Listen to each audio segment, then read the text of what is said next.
is out to get my roommate, Lizzie. I've tried being nice to the cat, but it just seems like there's nothing else to try. Our only option is to go our separate ways. It takes a lot to scare me. I spend my life with cats. This cat freaked me out. Whoa. When we moved to this home, Roxy immediately became terrified of our other cat, Max.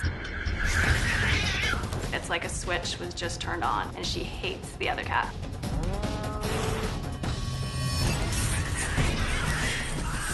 And it's just a really violent and ugly situation. She scratched my arm pretty badly. I mean, it's a major source of stress. If we couldn't improve the situation, then we should probably find her another home. I mean, it's the same as asking me to get rid of a child. I'm not willing to get rid of my cat.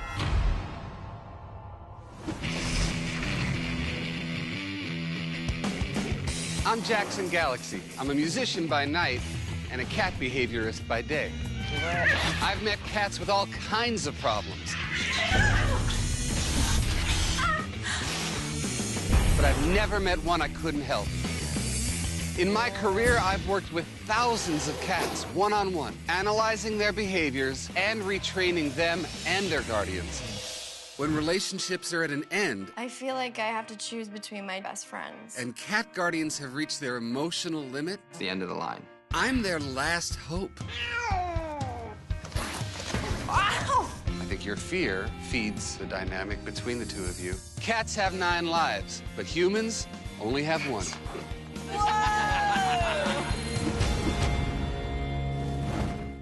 And welcome, everybody, to the Kiosk Presents here in Buffalo and Western New York. You know, there's a great new show, and it's on Animal Planet, Saturdays at 8 p.m. And who would be better than to host an animal show on Animal Planet than a guy by the name of Jackson Galaxy, of all things. Jackson, welcome to the Kiosk Presents. Thanks for having me, Don. Now, Jackson, the name of the show is My Cat from Hell. My cat was so excited when I told him I was interviewing you. He did have a question for you. Ready? Okay, ready. Meow? Good. That's a question? I just didn't know how to respond to that, so. Yeah, I don't either. Okay. But nice try, though. We're going to work on it. We're going to work on it. Okay. But this is sort of cool. So you're the courageous king of copious kitty conflicts. Is that correct? That is well said, and I'll take that mantle. You may steal it. I wrote it for you. Thank you. The question really is, it's really interesting, too, because you discuss cat problems, but the truth of the matter is a lot of the cat problems that you deal with really are owner problems, aren't they? Yeah, I mean, I would say by and large, humans play a major part in the cat problems. And you'll see that, especially this season on My Cat from Hell, as we go through the litany of problems that these cats have, oftentimes there's a big human component to it. What's the number one problem? I have a cat. He's just always into everything, but that's not a big problem. He's just curious and always into everything. But what's the number one complaint you get from cat owners? I mean, it's divided pretty evenly. It's aggression and it is litter box. Those issues are what has given me a job for the past 17 years, basically. What is revenge peeing? Yeah, it's funny because there's revenge pee, there's revenge puke. You know, we've had all kinds of things on this show. People, cats, because there's this level of inscrutability, I think they're prime targets for projection. People just want to read something into their cat, so they call it revenge, they call it spite, they call it whatever they call it. It then becomes my job to teach them what their cats are actually doing.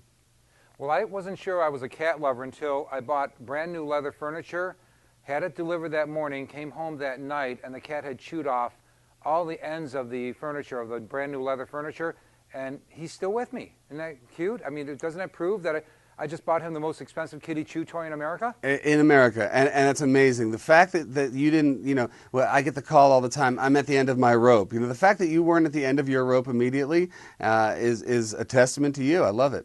Okay, wonderful. Yeah, it was a great kitty. All right, now, when you're talking about things like, I read the bio, it's really interesting, overstimulation. How do you overstimulate a cat? Does that cause stress? Is that playing with them too much? I mean, a lot of times, I mean, there's petting-induced overstimulation, and there's a lot of cats that experience this. And when I say experience it, it's not really a choice on their part. It's their body, and you know, there's a whole boring thing about hair follicle receptors and that kind of thing. But basically, if you pet a cat too much, and especially doing that full body stroke on them, and you're not reading the signs that they're getting a little agitated, their tail is starting to wag, their ears are flashing around, then suddenly they turn and bite, and you're wondering, why is your cat doing something out of the blue? So again, it becomes my job to teach you those signs at T-10 before blast-off happens, you know? Well, there's a lot of cat lovers here in Western New York, so I'm sure your program is being watched. Now, the thing is, you've worked 8 years at a cat shelter in Boulder, Colorado, and I know most of these episodes are being shot in New York City, correct? No, most of them are in and around L.A. L.A.? Yeah, this season, though, the first episode that you'll see, the premiere episode, was in New York City, which is my hometown, so I was really, really happy to go back. Ah, great. Now, just because you're an interesting-looking fellow with tattoos and all kinds of things, and you're a musician, a songwriter, an actor, as well as a cat psychiatrist or psychologist. Okay, the girls want to know in the studio: is it true that your favorite band is Stray Cats? That's an absolute fallacy, and I don't know who spread that nasty lie. All right, I'll straighten them out. All right. Okay, thank you. But anyway, so also besides the show and your dedication to our feline buddies and all that, you're a songwriter. And let's see, you wrote a book called Cat Daddy. Okay, and now is that available on any of the websites? You can get Cat Daddy anywhere that you can get a book, whether it's in stores or online. You can get it anywhere, and it's been out now for a couple of months, getting really, really positive response. So I'm really happy about that too. And some of the issues you talk about on the TV show My Cat from Hell are obviously covered in Cat Daddy. So a lot of the behavioral problems and ways to address them are covered. Right. I mean, it's a combination memoir and tip book as well, and it's basically talking about my relationship with one of my cats, and over the 14 years we were together, how he basically helped me forge a lot of the techniques I use now because he was such a pain, you know. Well, I hope that helps you sell more books, because you know, if it's good for the cat and good for the cat owner, then I hope it's good for you too. Okay.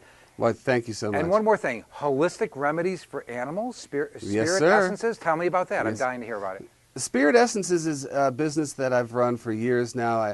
I started working with a holistic veterinarian back in Colorado who started the line. It's a natural way of helping animals, so it's not medication in that traditional sense where we're sort of pounding a reality into them by medicating and by tranquilizing. We're helping them to make better choices, and so it's a much more gentle technique, and I use it in just about every case.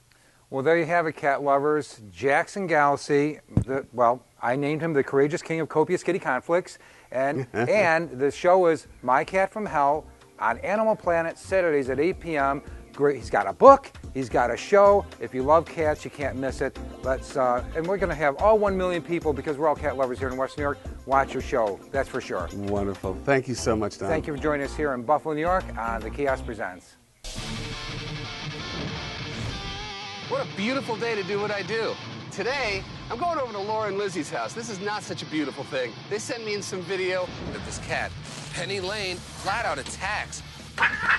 That's crazy. She's completely unpredictable. I've never seen anything like this in my life. Wow.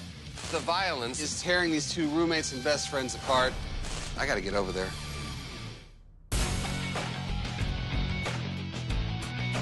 Some cats can form bonds with humans, just like we do with our own best friends. And just like friends, when your cat is in serious need of help, you can't just abandon them. Hey. Come on in. Thanks. How you doing? How are you guys? When Jackson showed up, I was so excited. I mean, he couldn't have come a minute sooner. So, guys, I've seen this video, and I'm incredibly concerned. Has she done any kind of damage to you? Yeah, I have a scar right now. Oh, yes, you do. She doesn't have front claws. So the only damage she's gonna do is with her teeth and with her back claws. Oh, she's declawed? Mm-hmm. Is this sort of her world now, and you just rent space? I feel like I can't be at home in my own apartment. Like, I go in my room and I just shut the door. Well, that's no way to live either. No. Right.